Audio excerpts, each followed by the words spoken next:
Buongiorno da Telecolor, vediamo insieme i fatti più importanti di questa edizione di Sicilia 24. Amministrative, poco meno di 1,5 milioni di siciliani al voto domani e lunedì per l'elezione dei sindaci tra i 128 comuni alle urne, anche 4 capoluoghi di provincia. Scatta oggi il silenzio elettorale. Tragedia a Favara, tredicenne cade dallo scooter e muore. Lo schianto fatale potrebbe essere stato causato dal cattivo funzionamento dei freni del mezzo. Paese in lutto, indaga la procura di Agrigento. Poveri in aumento a Catania, il report annuale della Caritas registra un'impennata di richieste d'aiuto. Disoccupazione e caro vita tra le cause principali. Ponte sullo Stretto, tecnici ed esperti a confronto a Messina su progetti e tempi di realizzazione. Sul tavolo anche le infrastrutture a supporto dell'opera. Cresce tra i giovanissimi la dipendenza dal web e dai social. Gli psicologi lanciano un appello per limitare l'utilizzo di cellulari e computer. Calcio, l'amministratore delegato del Palermo Giovanni Gardini fissa gli obiettivi rosanero per la prossima stagione. Per la Serie A servono metodo e programmazione.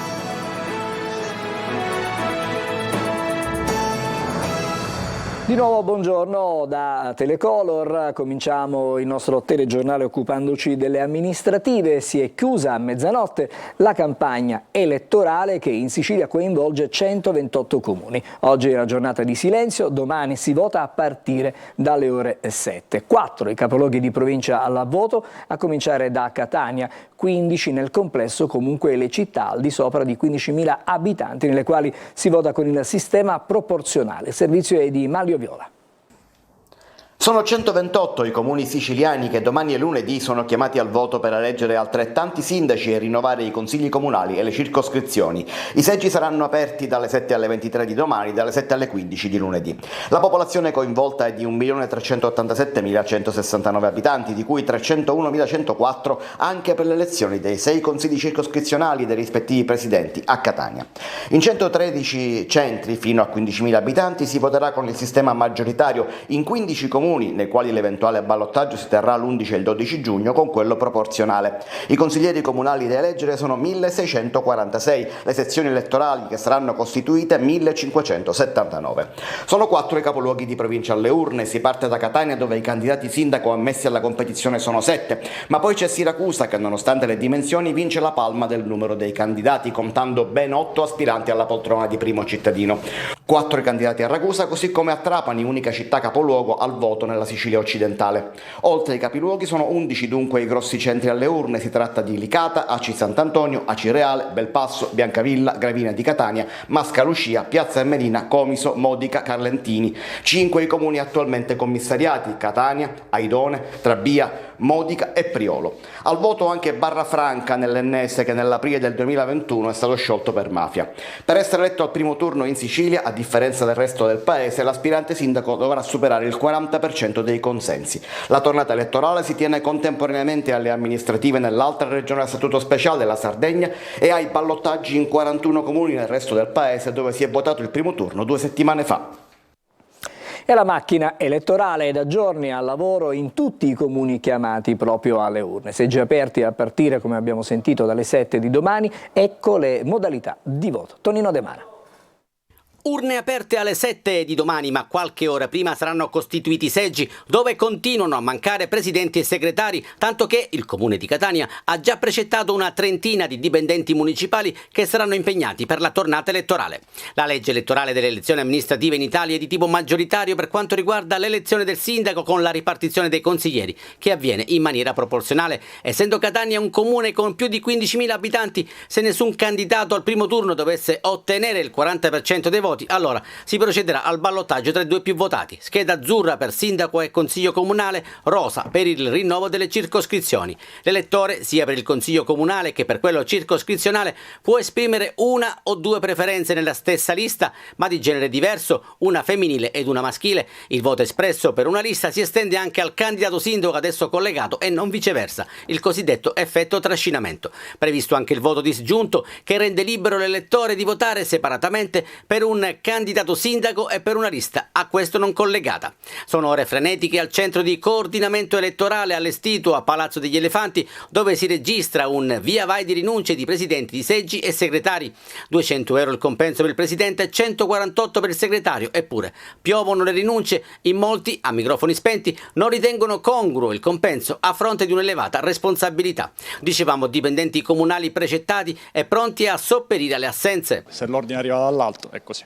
Perfetto. Amen. Sì, purtroppo siamo stati precettati come dipendenti comunali per fare i presidenti di seggi a queste elezioni e quindi serviamo la città comunque in questo momento.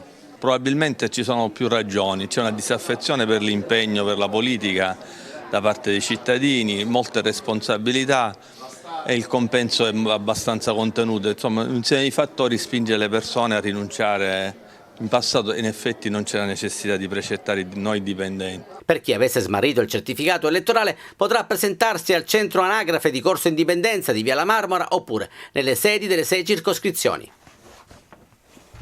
Siamo adesso alla cronaca. Un tredicenne di Favara è morto in un incidente stradale avvenuto proprio in centro del paese. Il ragazzo viaggiava come passeggero in sella ad uno scooter. In un tratto di discesa è avvenuto lo schianto, forse causato dal cattivo funzionamento dei freni del motorino. Per il ragazzino non c'è stato nulla da fare, è morto sul colpo, lievi le ferite invece per il conducente coetaneo e intanto la Procura di Agrigento ha aperto un fascicolo d'inchiesta. Davide Sardo.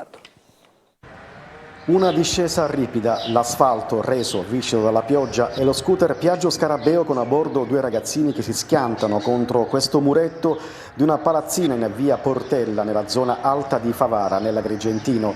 Il passeggero Antonio Mendolia, 13 anni, sbatte violentemente la testa contro questo tubo pluviale marrone spaccandolo. Nonostante indossasse il casco, il giovanissimo muore sul colpo. Lievi ferite per il conducente di 14 anni, medicato sul posto dai sanitari del 118. Ennesima tragedia dunque a Favara, ancora una giovane vita spezzata e una famiglia distrutta dal dolore. All'incidente stradale nella cosiddetta zona Montagnais hanno assistito alcuni dipendenti e clienti di un'autofficina, i quali avrebbero sentito le urla di aiuto e le frasi sul cattivo funzionamento dei freni del ciclomotore da parte dei 2 giovani pochi istanti prima dell'impatto con il muretto.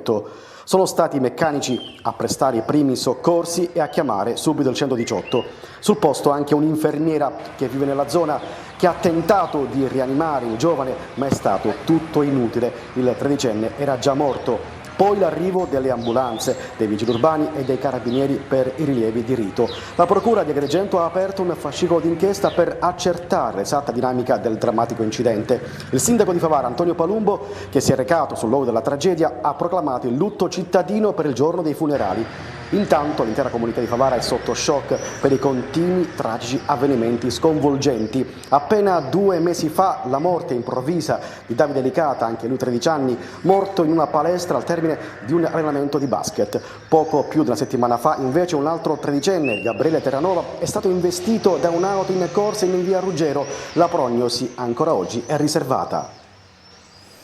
Ancora cronaca, il cadavere di un uomo è stato trovato all'interno di una scuola abbandonata incontrata a Ciappola, a circa 12 km a nord di Marsala. Pare che da qualche tempo l'edificio scolastico in disuso fosse divenuto un rifugio di alcuni migranti. Sul luogo sono arrivati i carabinieri, anche un'ambulanza da stabilire le cause del decesso, l'età e la nazionalità del corpo senza vita. E adesso la notizia di un arresto, un uomo di 49 anni, Alessandro Santo Galeano, noto alle forze dell'ordine, è stato come detto arrestato dai carabinieri di Mister Bianco con l'accusa di rapina aggravata. Secondo quanto ricostruito dalla procura, dopo aver fatto il suo ingresso all'interno di un bar annesso ad un impianto di distribuzione carburanti lungo lo stradale Cravone, l'uomo ha minacciato con una pistola semiautomatica le commesse dell'esercizio commerciale per impadronirsi dell'incasso. Le 2 ragazze, in preda al terrore, hanno consegnato 1.500 euro, nonché alcune stecche di sigarette in esposizione per la vendita. L'episodio è stato immortalato dalle telecamere, come state vedendo, e dei sistemi di videosorveglianza che hanno consentito agli investigatori di risalire al rapinatore solitario. L'uomo è stato trasferito nel carcere catanese di Piazza Lanza. C'è ancora cronaca, i carabinieri della Alla stazione di Palermo Oreto hanno arrestato una 36enne palermitana con l'accusa di interruzione di pubblico servizio, danneggiamento, lesioni, minaccia, violenza a pubblico ufficiale. I militari sono intervenuti al pronto soccorso dell'ospedale civico, dove la donna, dopo il danneggiamento di alcune attrezzature mediche, ha minacciato ed aggredito il personale sanitario di turno perché, a suo dire, troppo lento nel garantire le cure necessarie al padre 63enne ricoverato proprio in quell'ospedale. Nel corso dell'aggressione un'operatrice sociosanitaria ha riportato lesioni al volto giudicate guaribili in pochi giorni.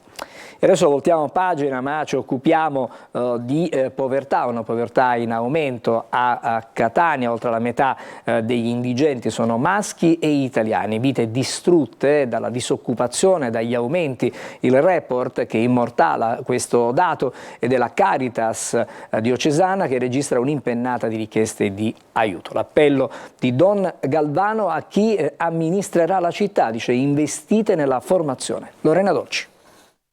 In maggioranza è uomo italiano di età compresa tra i 34 e i 54 anni e con problemi abitativi. È questo il profilo tipo dell'utente che si rivolge alla Caritas di Catania per chiedere aiuto. Il report dell'Osservatorio delle Povertà registra un'impennata di richieste, 10.000 in più dello scorso anno, per un totale di oltre 300.000 interventi.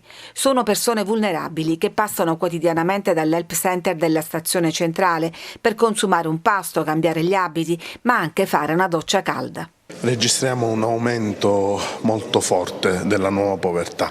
I 10.000 interventi circa del 2022 stanno testimoniando un bisogno di povertà invisibile soprattutto, perché è vero che cerchiamo di intercettare le povertà con attività di base, ma è soprattutto la povertà interiore, la criminalità che entra in queste famiglie. Alla mensa dell'Help Center lavorano ogni giorno, festivi inclusi, oltre 300 volontari che preparano e distribuiscono pasti caldi. Cresciuti anche gli aiuti del centro di ascolto, passati da 2.465 a quasi 4.000. Dall'igiene della persona, supporti economici, dalla distribuzione di vestari e coperte all'orientamento presso le strutture di accoglienza.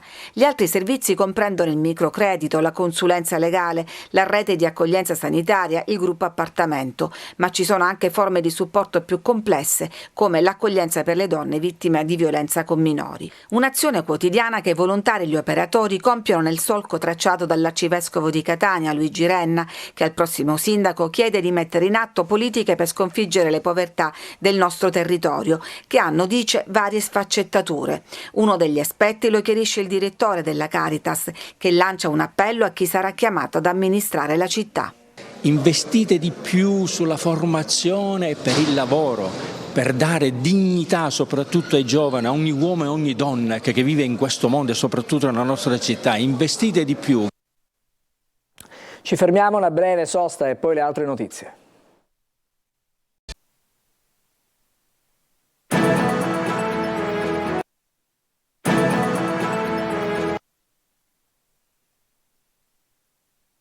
Di nuovo insieme, riprendiamo il nostro telegiornale. A Messina si discute di ponte sullo stretto, ma dopo l'approvazione del decreto ponte non più sul sì o no all'infrastruttura, piuttosto su come realizzarla. Sentiamo il servizio del nostro Francesco Triolo. Una dicotomia ormai superata dai fatti, perché il ponte sullo stretto, che ha diviso in pro e contro, adesso magari continuerà a farlo, ma più sulle modalità per realizzarlo. Il decreto ponte approvato dal Parlamento ha dato il via libera alla realizzazione dell'opera adesso a Messina, ma non solo. Si discute sul come e sul quando. Così una 2 giorni organizzata dall'Istituto Nazionale di Geologia tra Reggio Calabria e Messina ha messo a confronto tecnici ed esperti, ponendo l'accento su una serie di interrogativi legati alle criticità e alla sicurezza, ma l'indicazione è chiara e arriva dal governo.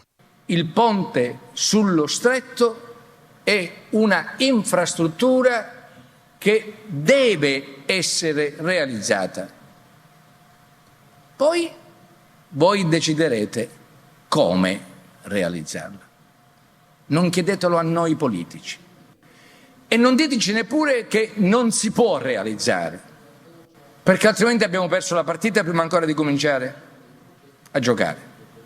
Sulla stabilità del ponte è intervenuto il presidente nazionale dell'INGV, Carlo Doglioni, che ha ricordato come lo Stretto di Messina abbia correnti sottomarini molto forti che con altri fattori hanno portato a pensare alla campata unica, ma ha evidenziato anche come il progetto del 2012 debba essere rivisto in funzione dell'energia che la zona sta accumulando, prevedendo terremoti del 7° grado, stesso pensiero dei geologi italiani. Sicuramente sì, con i dovuti accorgimenti. È ovvio che un progetto datato 2012 debba essere aggiornato secondo la nuova normativa sismica, secondo i nuovi dati che ci sono sia sulla geologia strutturale, sulla esatta localizzazione delle faglie, sulle faglie che hanno generato poi il terremoto del 1908, ma anche sulla valutazione delle accelerazioni sismiche che devono naturalmente essere quelle massime ipotizzabili. Il dibattito è anche sulle opere compensative, o meglio le infrastrutture che dovranno essere a supporto del ponte, al di là dei pilastri che saranno posti a Torrefaro. Occorrerà infatti rimodulare tutta l'urbanizzazione della città. Adesso voltiamo pagina, cresce la dipendenza da web ma anche dai social media tra i giovani e i giovanissimi. A lanciare l'allarme sono gli psicologi e anche gli psichiatri che invitano genitori e anche gli insegnanti a cogliere eventuali segnali di disagio e anche a limitare l'utilizzo di cellulari e di computer. Emanuela Corsi. Drogati di Instagram e TikTok, chiusi in casa davanti a PC o con lo smartphone in mano, impegnati per interi pomeriggi davanti a videogiochi. È l'allarmante ritratto fatto dagli psichiatri di un esercito di almeno 700.000 adolescenti italiani che soffrono di dipendenza da web, social media e videogame.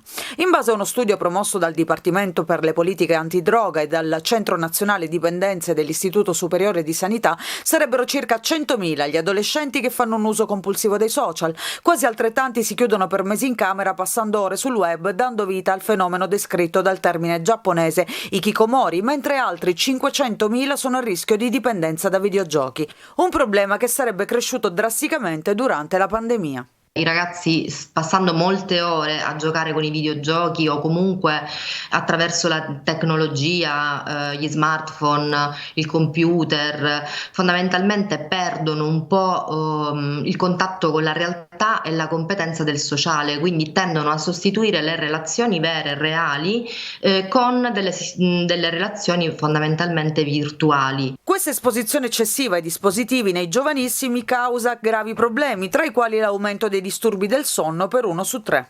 Oppure anche di sovrappeso, proprio perché la loro vita diventa molto sedentaria, non scende il più delle volte anche il rendimento scolastico perché i ragazzi appunto dedicano poche ore allo studio. L'appello dei medici ai genitori e agli insegnanti è quindi quello di osservare i ragazzi a casa e in classe per cogliere eventuali segnali di disagio. Cioè se un ragazzo amante dello sport, del calcio, della pallavolo e comincia a non andare agli allenamenti, quando il ragazzo comincia ad avere problemi ad alzarsi la mattina perché ha passato buona parte della nottata giocando ai videogiochi, quando comincia ad allentare le sue reti di relazioni sociali normali, lì bisognerebbe che cominciasse a scattare un campanellino d'allarme. Secondo gli psicologi, quello che può fare un genitore è stabilire delle regole per limitare il tempo trascorso dai giovani con cellulari e computer. Adesso un'altra sosta e poi torneremo con la pagina sportiva, il calcio in particolare, parleremo di Palermo e dei progetti dell'amministratore delegato Rosanero Gardini.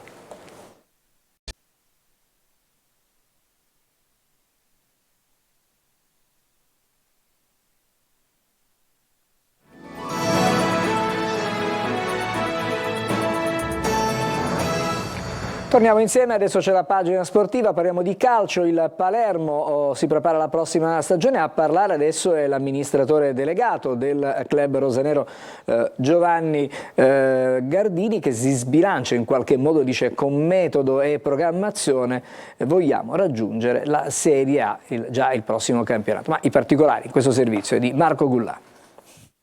Una stagione positiva, ma adesso dobbiamo alzare la qualità. È il trailer dell'intervista con cui l'amministratore delegato del Palermo, Giovanni Gardini, ha fatto scorrere i titoli di coda sulla stagione appena conclusa. Rammarico per i playoff non centrati, ma la testa è già al prossimo campionato. Vincere è un obiettivo che abbiamo, però dobbiamo stare bene attenti a non vincere per casualità. La casualità non produce nessun tipo di beneficio se non il piacere momentaneo. Noi invece dobbiamo creare le solide basi per avere un club importante nella massima serie. Il tempo è quello che ci vorrà e che si renderà necessario, però è chiaro che il percorso è segnato ed è fatto da comportamenti che devono essere giorno per giorno messi assieme uno all'altro per poter arrivare il prima possibile dove ci siamo prefissati. Eugenio Corini confermato, Brunori prolungherà il contratto e poi il mercato dovrà mettere le ali ad una squadra che secondo Gardini deve iniziare a puntare in alto, ma sempre con prudenza.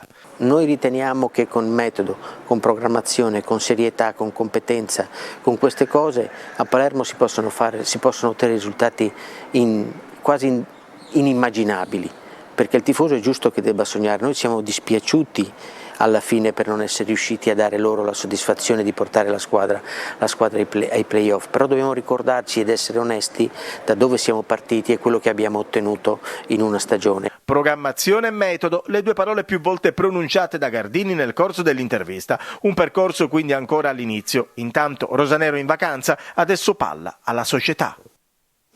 È tutto, ci fermiamo qui, grazie per essere rimasti con noi, l'augurio a tutti voi di una buona giornata.